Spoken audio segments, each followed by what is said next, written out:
The Changge Buddhist Temple is holding its annual tradition to celebrate this national holiday.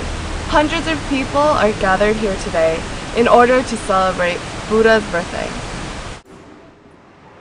May 10th, 2011 was Buddha's birthday according to the lunar calendar here in Korea.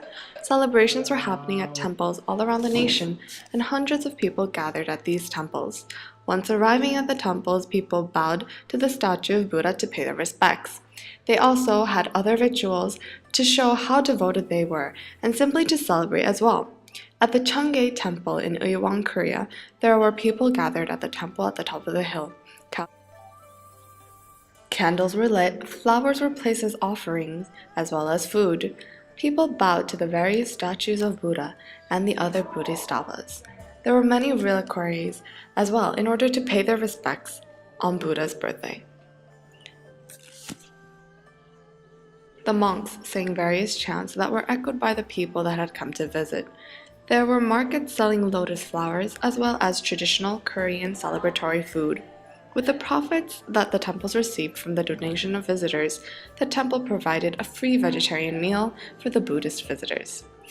In addition, the Changge Buddhist Temple was a site of a national treasure.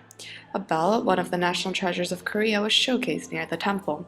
The huge statue of Buddha is also a landmark statue. These were important artifacts to keep in mind that helped raise awareness on this special day. The colorful decorations that had been all around Korea for months now were finally taking action. There were various colorful lanterns for their celebratory actions. White lanterns were hung to pay respects to the Buddhists who had passed away this past year.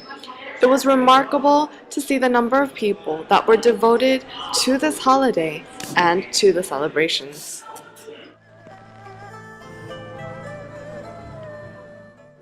Though the weather was not the best on the day of the holiday, as it was extremely foggy and rainy, this did not prevent people from their devotion. People were still consistent in their faith, and I was able to witness hundreds of visitors on buses up the hill to the temple.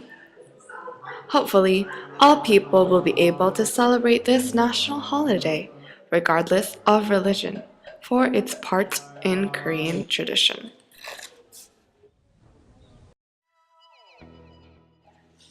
Earlier that weekend, there was a parade in the central of Seoul near Deoksugung. All of the streets were blocked from cars for the parade floats. Thousands and thousands of people were gathered to cheer for the floats and to have fun. The beautiful lighting and cheering of the floats created an atmosphere of festivity. Not only was Buddhism celebrated, but the traditional Korean spirit was as well. The vivid lights were helpful in creating wonderful energy on this holiday.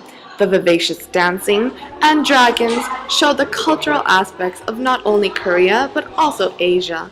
In addition, there were remarkable fireworks that helped in creating the bright celebrations. People held up their individual lanterns and laughter was heard everywhere as they enjoyed the performances. The individuals were able to cheer on the floats, and the Buddhist statues on these floats were also respected.